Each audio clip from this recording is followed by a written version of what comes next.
Vantour Bécassine, prise 1. Bienvenue cette semaine dans une nouvelle vidéo.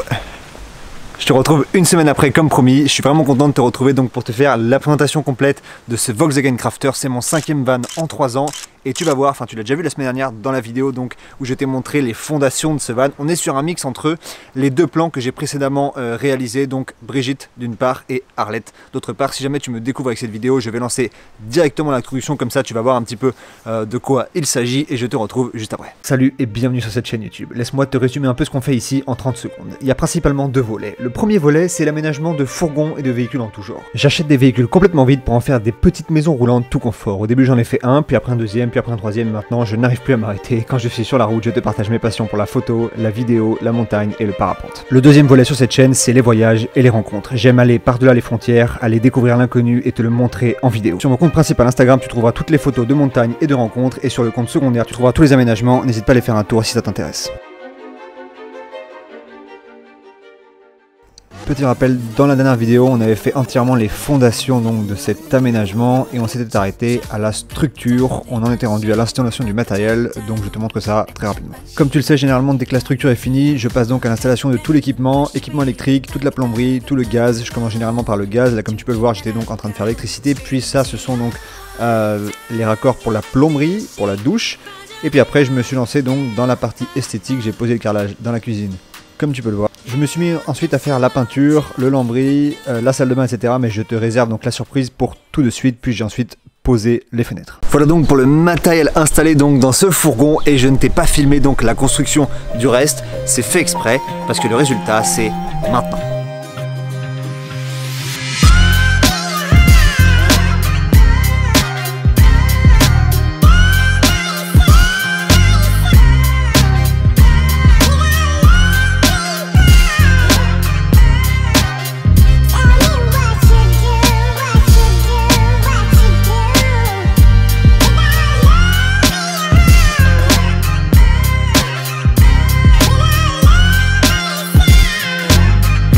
Voilà, j'espère donc que le résultat te plaît. Je vais te faire donc le van tour tout de suite. Juste avant, quelques précisions. Ce van est donc fait dans le cadre de mon entreprise, qui est une petite entreprise, donc micro-entreprise, qui s'appelle Ton Fourgon. N'hésite pas à aller faire un tour sur Instagram, je publie donc beaucoup plus de choses. J'ai également mon site www.tonfourgon.com sur lequel tu peux retrouver par exemple les plans en vente, ainsi que les schémas pour la plomberie, l'électricité, le gaz, ainsi que d'autres infos, notamment sur l'homologation. Donc n'hésite pas à aller faire un tour.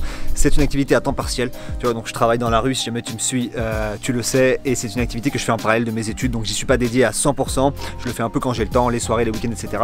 Ce van, je l'ai par contre fait à temps complet, donc durant mes vacances, en 25 jours. Je l'ai terminé, donc je l'ai fait du 30 mai à peu près au 25 juin, ça je te l'ai annoncé donc dans la vidéo de la semaine dernière. Donc voilà, on passe à la présentation complète. Alors on va commencer par la partie donc extérieure. Comme tu peux le voir, ce van est un Volkswagen, le modèle c'est un Crafter, on est sur un L2 H2, donc c'est des modèles qui font à peu près 6 mètres de long. Je ne travaille que sur cette caisse pour le moment, c'est mon deuxième Crafter. Mon premier c'était mon premier van justement donc en 2020 que j'ai fait pendant le Covid. Entre temps j'ai fait des sprinters, mais voilà, c'est la même caisse. Je reste sur la qualité allemande. Si jamais tu me suis depuis quelques temps maintenant, tu le sais, on est rarement déçu avec de la qualité allemande, donc je reste sur cette caisse qui est en plus assez haute et je pense que c'est la bonne taille pour avoir un plan assez polyvalent. Tu vas le voir donc par la suite. Rapidement, donc ça c'est un modèle de 2008. Là il est nickel à l'extérieur, mais je l'ai pas du tout acheté comme ça, donc j'ai fait refaire entièrement la peinture. Il y avait aussi un petit peu de carrosserie à faire. Je ne sais pas à quoi exactement a servi ce van, mais en tout cas il était plutôt en bon état. Il a toujours été entretenu, donc ça c'est pas mal. On va passer au poste de conduite. Qu'est-ce qu'on est bien assis dans un Crafter? Le siège est sur ressort dans un Volkswagen, au contraire du Mercedes. C'est un siège de bus, en fait un siège de car. Donc je peux te dire que quand tu le conduis, t'es dans ton bus. C'est super agréable, c'est top. C'est donc un Volkswagen Crafter, comme je te le disais, modèle de 2008, 165 000 km au compteur, c'est un diesel. C'est un manuel 6 vitesses, climatisation, régulateur de vitesse, autoradio, voilà. C'est vraiment agréable ces véhicules-là pour enchaîner des bornes. D'ailleurs, c'est des véhicules qui sont souvent utilisés dans le cadre de livraison à travers l'Europe. La tenue de route est impeccable, le rayon de braquage est absolument incroyable sur ces véhicules-là. On va passer maintenant à la partie intérieure. Juste avant ça, tu auras peut-être remarqué ces fenêtres. J'installe toujours les mêmes, c'est des vitres qui sont teintées. On ne voit vraiment pas donc depuis l'extérieur ce qui se passe à l'intérieur. Ça enlève un peu de luminosité, mais franchement, je ne les changerai pour rien au monde. Elles épousent parfaitement la forme du véhicule puisque ce sont des fenêtres qui sont faites pour ces véhicules-là. Je te mets les liens dans la description si jamais tu souhaites les trouver. elles ne sont pas excessivement chères. Budget fenêtre, on est à peu près sur 500 € de fenêtre, donc c'est assez correct. Donc voilà, on passe à l'intérieur. On commence ici par la cuisine. Ce que j'aime, c'est que la cuisine donne directement sur la porte latérale, donc quand tu cuisines, eh bien tu peux avoir une vue donc de folie, dépendamment d'où tu es. On a donc ici une plaque à gaz de feu, un évier assez généreux qui doit faire je crois 44 cm de large par 35 cm, donc c'est quand même pas mal du tout. On a donc un évier, on peut emmener donc la tête jusque là-bas, ce qui est assez pratique. Et puis c'est un robinet plusieurs jets, donc ça c'est quand même super agréable. La petite bordure en carrelage ici, ça je te l'ai montré donc juste avant dans la vidéo. Donc voilà, l'avantage de cette cuisine aussi, c'est qu'elle est placée au niveau donc juste derrière le poste de conduite. On a aussi beaucoup de lumière donc qui rentre par le poste de conduite quand la porte latérale ici est fermée. Et puis on a donc le petit rideau ici pour le soir. Ce rideau est fait donc avec du multicouche à l'intérieur, comme tous les rideaux qu'il y a dans ce fourgon. Ça permet donc vraiment une bonne isolation, c'est assez important parce que le froid donc en hiver rentre beaucoup par l'avant, par l'habitacle. Donc c'est important de bien bloquer ce froid là avec du multicouche à l'intérieur de rideau et non pas juste du tissu. Et ça permet aussi évidemment donc de bloquer la lumière, à la fois l'entrée de la lumière et à la fois donc la sortie de la lumière pour être vraiment dans son petit cocon bien chez soi. On continue avec la cuisine. On a donc ici un tiroir pour le rangement, pour tout ce qui est ustensiles de cuisine et matériel. On a ici une glacière 12 volts, donc 40 litres. Vraiment très pratique, c'est la deuxième fois que j'installe ce modèle, j'en suis extrêmement content. Très économe en termes de fonctionnement et 40 litres c'est largement suffisant donc pour avoir une bonne autonomie sur la route. Et ici on a donc un placard avec une petite poubelle et du rangement. Et on a pour terminer donc la sortie du chauffage qui est ici. Le chauffage est un chauffage diesel qui fonctionne sur le réservoir du véhicule. C'est le modèle Autotherm R2D, homologué VSP, toujours le modèle que j'installe. 3 ans que je l'installe, jamais de problème, il est génial. En moins de 15 minutes en général l'hiver, dépendamment de la température extérieure, l'habitacle est réchauffé. Et en plus c'est le modèle le moins puissant, c'est le 2D. Donc pour un espace comme ça suffit amplement. Le bouton du chauffage lui, il est juste ici. Le petit interrupteur ici pour les LED au plafond. Moi j'en mets 2, je trouve que c'est largement suffisant. Un pour la cuisine, un pour la table. Photo ici, tu peux retrouver ça sur mon compte Instagram, le compte principal. Voilà, donc c'est là que j'expose mes photos. Ça tu reconnais peut-être, c'est le Cap Saint-Vincent, donc tout au bout du Portugal. Magnifique cet endroit. On passe à la salle de bain. Alors la salle de bain fait toujours un peu débat, voilà. J'ai encore vu un commentaire dans la vidéo de la semaine dernière, une abonnée qui me disait qu'elle ne comprenait pas pourquoi je mets toujours une douche dans mes vannes, en fait surtout dans des vannes de cette taille là parce que ça occupe beaucoup de place. Franchement moi je n'imagine pas un van sans douche, certainement pas non plus donc cette taille de van, puisque on est sur un van de 6 mètres de long et je pense que là le plan est pas trop mal réparti, on a suffisamment d'espace pour pouvoir avoir à la fois donc une cuisine et une salle de bain. On a une douche ici qui doit faire 1,10 m par 70 cm, donc c'est quand même très correct comme tu peux le voir. Si jamais, hein, comme je te le disais au début de la vidéo, les plans, donc tu peux les trouver sur mon site www.tonfourgon.com. On a une douche en haut qui est assez généreuse, que j'utilise très peu, parce qu'elle consomme beaucoup d'eau, mais parfois, quand par exemple on est en montagne et qu'il y a de l'eau un peu partout, ça fait vraiment plaisir en rentrant de randonnée de se prendre une vraie douche, sachant que tu verras par la suite, le chauffe-eau permet donc de prendre une douche quand même de manière assez confortable.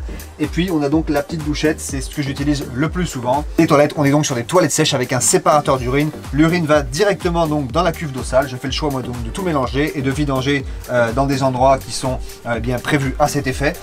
Et puis donc les toilettes sèches, très facile, je fonctionne généralement avec de la sure de bois. Le revêtement de la salle de bain, c'est du lambris PVC. C'est la deuxième fois que j'installe ça. Généralement, tu le sais peut-être, j'installe du carrelage. En tout cas, dans mes 3 premiers vannes, j'ai mis du carrelage. J'en étais très satisfait, mais le carrelage c'est quand même lourd.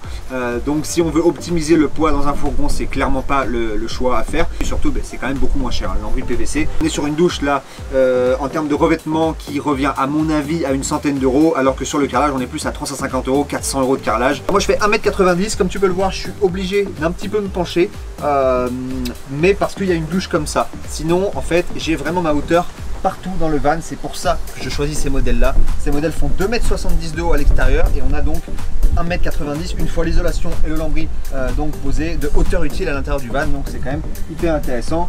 Et franchement, pouvoir se doucher, sachant que comme je te le disais, je suis assez grand, comme à la maison ici dans une douche, c'est quand même super agréable. Voilà pour la salle de bain. On arrive ici dans le salon, comme tu peux le voir, donc c'est ça en fait que j'entends par un mix entre Brigitte et Arlette, c'est qu'on a quand même une mobilité ici qui est quand même un peu mieux, tu vois, comparé au plan Arlette, je veux dire, comparé donc effectivement à la banquette en L. Après c'est une question de choix, une question de goût, mais globalement je trouve que c'est quand même assez optimisé ici. On a donc une table je crois de 70 par 60, donc ce qui est tout à fait correct pour 2 personnes. Et puis donc eh bien on peut rentrer à 4 ici, alors forcément c'est pas le plus confortable, mais on peut passer parce que les banquettes font à peu près 90 cm de large par 50 cm, donc c'est quand même pas mal. Je vais commencer par te montrer donc le troisième lit qu'on peut créer ici en baissant la table. Me voilà installé donc sur le lit qui fait à peu près 1,80 m de long par donc 90 cm de large. Je t'ai annoncé ma taille juste avant et comme tu peux le voir donc je rentre dans le lit, donc c'est quand même super pratique, ça c'est quand même un avantage non négligeable de ce plan là. Une fois donc le troisième lit remis en mode salon, on bénéficie évidemment donc de beaucoup de place dans ces banquettes, des banquettes comme je te disais donc de 90 à peu près par 50. Donc c'est super correct. On a évidemment la même chose de l'autre côté avec un peu moins de place puisqu'il y a le caisson de gaz. Ce van est entièrement homologué VASP, il a donc été contrôlé par un contrôleur Caligaz. On a ici donc la vanne de voie avec le gaz qui s'en va vers les plaques à gaz et donc qui s'en va vers le chauffe-eau. On va en parler juste après. Et donc le caisson de gaz est entièrement hermétique et donc homologué pour être aux normes. Ici, comme tu peux le voir, on a donc le panneau de contrôle du van avec donc les deux jauges ici. On a une jauge pour la cuve d'eau sale, une jauge pour la cuve d'eau propre. Là donc j'ai fait la vidange ce matin, donc la cuve d'eau sale est vide et j'ai rempli donc la cuve d'eau propre. Je vais t'en parler juste après quand on parlera de l'arrière. Ici c'est le bouton qui permet d'activer donc le convertisseur 12 volts 230 volts et ça c'est donc le bouton pour la pompe à eau. Quand tu as une pompe à pression, c'est quand même recommandé donc d'avoir un bouton pour pouvoir l'éteindre. Ici les prises donc 230 volts et ici donc le bouton pour le chauffe-eau. Une petite verrière ici en plexiglas parce que pourquoi pas. Ça fait une espèce de petite séparation en fait entre donc le salon et puis la chambre. J'aime bien. Ici on a une petite photo de l'Islande, coucher de soleil, magnifique. Et ici, le magnifique lac du Montagnon dans les Pyrénées-Atlantiques. On arrive ici dans la chambre, deux donc petites lampes de lecture, super agréable. On a un lit donc grâce aux oreilles d'élargissement qui sont juste là. Si jamais tu as suivi la vidéo de la semaine dernière, tu m'as sûrement vu les construire. Ça fait maintenant donc depuis 2 vannes en fait. Le dernier van aussi je les ai installés parce qu'à chaque fois que je fais un lit fixe, maintenant je vais en installer. C'est quand même indispensable. Pourquoi? Parce que sans ces oreilles d'élargissement, on a un lit de 174 cm. Avec ces oreilles d'élargissement, on a un lit donc de 182 cm. Si tu veux un lit plus long dans ce genre de caisse, c'est assez facile, il suffit donc de le descendre, puisque le van étant incurvé, plus tu descends, plus ton lit est long, mais il faut aussi trouver donc le bon compromis pour avoir un garage assez imposant, pour avoir la place donc de mettre des affaires. Donc ce lit je crois est à 95 cm de hauteur, donc c'est quand même pas si mal je trouve, et comme je te le disais, donc un lit de 182 cm de long et de large, on est à 140 cm, donc c'est hyper correct, particulièrement dans un van donc qui fait cette taille là. Lanterneau ici donc qui est vraiment un lanterneau que j'apprécie beaucoup puisque on a la moustiquaire, le volet et surtout c'est un lanterneau donc qui dispose de 150 cm² d'aération permanente, donc c'est vraiment parfait pour l'homologation VSP qui doit être de 125 cm² pour les vannes donc de cette taille là. 3 placards hauts donc dans ce fourgon. J'ai bien écouté les critiques sur le dernier van que j'ai fait, il n'y avait pas assez de rangement et preuve que je vous aime. Ouais, j'ai donc écouté vos remarques et vos commentaires puisque je lis tous les commentaires et donc effectivement j'ai rajouté donc plus de rangement avec donc alors ça fait longtemps que je l'installe maintenant, donc un système de porte sur vérin, c'est super agréable donc à utiliser. Et donc là on a quand même une bonne capacité de rangement pour ce van, plus la soute et justement on va en parler tout de suite. On se retrouve ici donc dans la soute et franchement il n'y a pas à dire, c'est la deuxième fois que j'en fais une soute comme ça. Le plan Brigitte il est génial, le salon en U c'est top. Mais franchement cette soute c'est absolument génial. Et comme d'habitude donc ici j'ai installé le système électrique avec régulateur solaire, convertisseur donc 12-230 volts, un coupe-circuit, le panneau de fusible, la batterie de 100 ampères et tout ça donc c'est rechargé avec un coupleur séparateur qui permet donc de charger la batterie quand le véhicule roule et également un panneau solaire de 215 watts. Le tout est de chez Victron Energy, à part la batterie c'est donc de la super qualité. Je pense que la réputation de cette marque n'est plus à faire, tu la connais sûrement. Donc voilà, c'est uniquement ce que j'installe dans mes vannes. Une cuve d'eau ici donc de 90 litres qui donne une autonomie assez correcte sur la route. On est à peu près à 5-6 jours d'autonomie avec une douche par jour quand tu es seul. Ici donc la pompe à eau et ensuite donc le chauffe-eau Truma B10. Je pense que si tu me suis depuis longtemps, tu commences à y être habitué. C'est un chauffe-eau qui fonctionne au gaz. 10 litres d'eau chaude en 20 minutes, très économe en gaz. Une bouteille Twinny comme ce que j'installe, c'est-à-dire une bouteille de 6 kg. C'est à peu près 1 mois et demi d'autonomie donc sur la route à temps plein puisque j'ai eu l'occasion de le tester, puisque j'ai vécu 1 an donc au total dans mon premier van sur la route, donc c'est très correct, c'est toujours ce que j'installe. Ce chauffe-eau il n'est pas donné, il vaut environ 750 € aujourd'hui, il n'arrête pas d'augmenter, donc voilà, il y a une sortie sur le côté, mais c'est donc la marque Truma, la réputation n'est pas non plus à faire aujourd'hui, donc c'est probablement la meilleure marque sur le marché. Donc tout ça c'est du matériel qui est quand même assez fiable. Et on termine ici donc sur le côté arrière gauche donc du van avec la sortie ici donc pour le chauffe-eau. Il faut toujours enlever ça donc pour l'utiliser, ça c'est obligatoire puisque c'est un chauffe-eau au gaz. donc l'échappement doit se faire vers l'extérieur et ici donc c'est l'entrée pour remplir la cuve d'eau propre. Dernière chose donc dans ce fourgon aménagé, ce sont les rideaux. Donc je t'en ai parlé juste avant avec le rideau de séparation. Ils sont faits en multicouches. Je ne sais pas coudre, c'est donc ma maman qui s'en occupe. Son entreprise c'est Les Sacs à Maman, n'hésite pas à aller faire un tour sur son compte Instagram, elle est très douée, c'est donc une créatrice passionnée. Elle vient d'ouvrir son site internet www.lessacamaman.com, donc n'hésite pas à aller faire un tour, le lien est dans la description. Et voilà donc pour ce fourgon aménagé, le petit porte-manteau ici, ça c'est donc l'interrupteur pour la salle de bain, et ici, pas besoin de te dire où c'est, je pense que tu as deviné. On l'appelle la 8e merveille du monde, cet endroit est fabuleux. Voilà donc pour ce fourgon et il est temps maintenant de parler de la surprise. Alors la surprise, ça a beaucoup à voir donc avec le titre de la vidéo. J'ai aménagé ton fourgon. Pourquoi? Parce que ce van donc va être à louer au mois d'août. Donc d'ici 2 à 3 semaines, vraisemblablement à partir du 8 août de cette année. Je te laisse voir donc le calendrier, tout est déjà en ligne. Le lien est dans la description, donc ça se passe sur une plateforme qui est dédiée à la location. Tout est pris en charge, l'assurance, etc., etc. Donc il n'y a pas de souci de ce côté-là. Tu peux aller voir ça, même ne serait-ce que par curiosité pour voir un petit peu. Donc voilà, je te propose d'utiliser ce fourgon et de le tester parce que justement, il faut que j'aille tester ce van, tous les équipements, etc., etc. Mais je veux aussi donc que pour la première fois, enfin, des abonnés puissent tester donc ce fourgon. Ce sera l'occasion de vous rencontrer, donc ceux qui vont le louer, donc ça va être super sympa. J'ai vraiment hâte. On va pouvoir parler un peu donc fabrication, aménagement, etc. Peut-être que tu as envie de le louer pour un projet futur, peut-être que tu as envie de voir un peu à quoi ressemble la vie en van. Donc voilà, ce sera l'occasion avec ce fourgon. Dans un deuxième temps, j'ai doublement aménagé ton fourgon parce qu'il sera à vendre, mais ça ce sera donc à l'automne et je t'en reparlerai sur cette chaîne. Il sera à vendre comme d'habitude sur mon site, comme le dernier.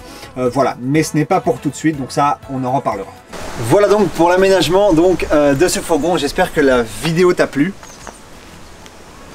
Je sais plus ce que je voulais dire.